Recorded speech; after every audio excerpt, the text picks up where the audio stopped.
This is Democracy Now!, democracynow.org, The War and Peace Report. In Atlanta, Georgia, calls are growing for an independent investigation into the police killing of an activist Wednesday during a violent raid on an encampment of protesters opposed to the proposed $90 million Cop City training facility in a public forest. Law enforcement officers, including a SWAT team, were clearing protesters who'd occupied a wooded area outside the center when police claimed they were fired on and fired back. Police say a Georgia state trooper was wounded by gunfire. Activists have now released the name of the victim of the police shooting, longtime activist Manuel Teran, who went by the name Tortuguita. In an audio statement sent to Democracy Now! Thursday, an Atlanta forest defender describes what happened and who Tortuguita was. They asked to remain anonymous and for their voice to be distorted for security reasons. On Wednesday, January 18th, multiple police departments descended upon Weelaunee People's Park in unprecedented numbers and force. They blocked access to the park on both roads and bike trails. Some people were arrested for attempting to document police actions that day at the park. Gunfire was heard at 9:04 a.m. About a dozen shots fired in rapid succession, followed by a loud boom about a minute later. For hours after the murder of Tortuguita, police continued to hunt, assault, and arrest our brave forest defenders. Those defenders in trees were targeted with pepper bullets. One tree sitter had their treehouse, which stored food and water, cut from beneath them. They were left without food and water for over 12 hours up in the tree, as police waited at the base of the tree to capture them. This same tree sitter continued to stay in their tree until the next morning when they were arrested. Other forest defenders were chased by police dogs. These defenders had to hide and flee for their lives, all the while with the nauseating knowing that their dear comrade had been murdered in the sacred land that we call home. Tortuguita was a radiant, joyful, beloved community member. They fought tirelessly to honor and protect the sacred land of the Weelaunee Forest. They took great joy in caring for each and every person that they came across. Tortuguita brought an indescribable jubilance to each and every moment of their life. Their passing is a preventable tragedy. The murder of Tortuguita is a gross violation of both humanity and of this precious earth which they loved so fiercely. Do not turn away from this violence. Do not allow the callousness of the police state to numb your heart. Honor Tortuguita by bravely witnessing the ongoing injustices the police and corporations are enacting upon the Weelaunee Forest. Honor Tortuguita's legacy by embodying their joyous bravery. Tortuguita's presence on this earth is a gift that will keep on giving for generations to come.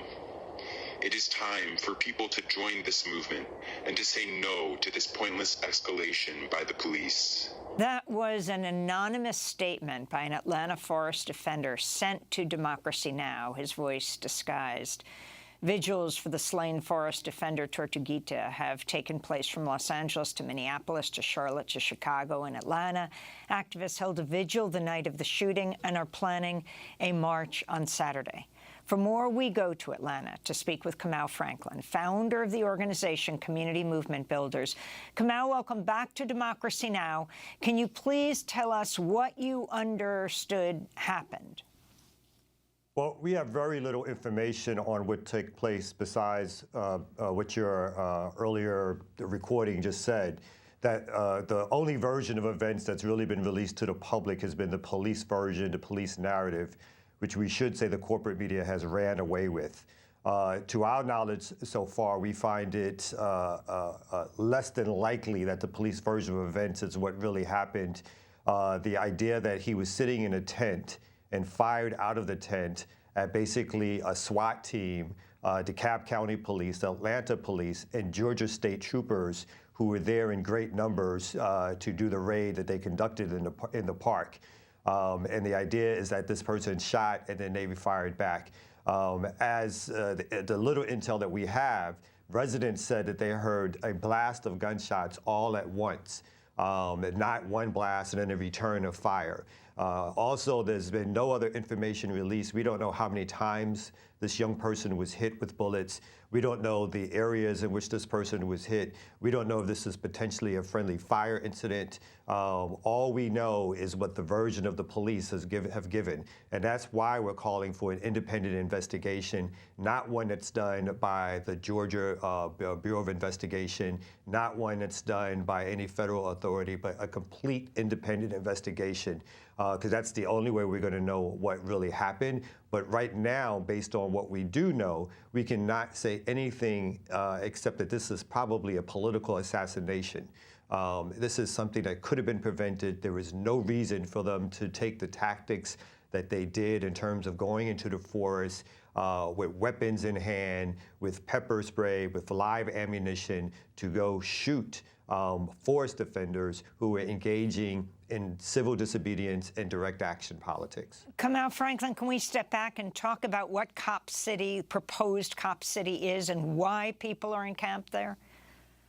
Cop City is an idea that came after the 2020 uprisings by the City of Atlanta, the Atlanta Police Department, and the Atlanta Foundation, Atlanta Police Foundation. The idea basically is that they want to develop a militarized police base that's right next to a black and brown working class community. And by building this space, they want to cut down over 100 acres of forest.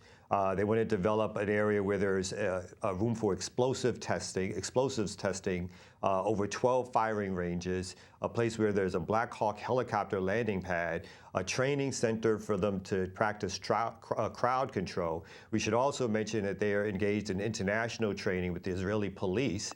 And so we think this project really is the beginning of a militarized police base here in Atlanta, which will be the largest facility of its kind in the country. And the reason for doing this, coming out of the uprisings, we believe, is to stop movement politics and movement building in Atlanta, to coordinate efforts across the country with other police departments and now internationally to stop movement building. And we think this is going to be further sort of terroristic action on black and brown communities by a police state which is out of control at this particular stage. Kamau, you had a piece in Truth Out, and I wanted to, it was headlined, MLK's Vision Lives On in Atlanta's Fight Against New Police Training Facility.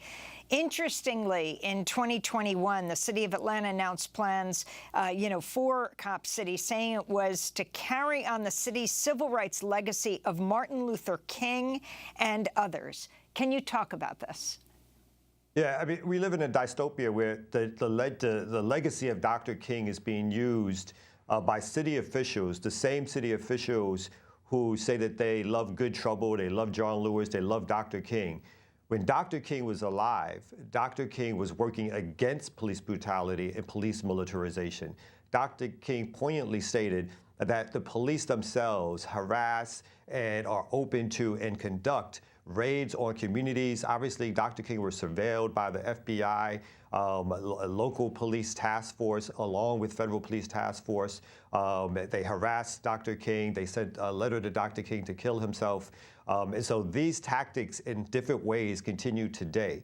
The Cop City task force, which is developed between the FBI, the DeKalb County Police Department, the Atlanta Police Department, and several other agencies, Homeland Security, is basically a task force to stomp out movement activity because they're afraid that the protesters, the various types of protests that are happening, are getting the word out that no one has asked for Cop City. Any survey that's been done has shown that 70% of Atlantans have been against the building of this facility, but yet they went ahead and decided to build it anyway. And now that there's a protest movement against it, they're using all actions, everything in their capability and capacity to stop this movement. And now they've turned to the idea of actually murdering protesters as a way to stop people from going into the forest and to stop the defenders from defending the forest. Last December, the Atlanta forest defender Tortuguita, who was shot dead by police this week, was featured in an article headlined "The Forest for the Trees" that was written by David Peisner, published on The Bitter Southerner. In the piece, Tortuguita says, quote, "We get a lot of support from people who live here, and that's important because we win through nonviolence. We're not going to beat them at violence, but we can beat them in public opinion, in the courts even." They're also quoted saying, "This is my home now. We've built a nice community here. It's about reclaiming the parks and public space." The Atlanta Community Press Collective also wrote, Tortuguita, quote, "spent their time between Atlanta, defending the forest from destruction and coordinating mutual aid for the movement, and Florida, where they helped build housing in low-income communities hit hardest by the hurricane. They were a trained medic, a loving partner, a dear friend, a brave soul, and so much more.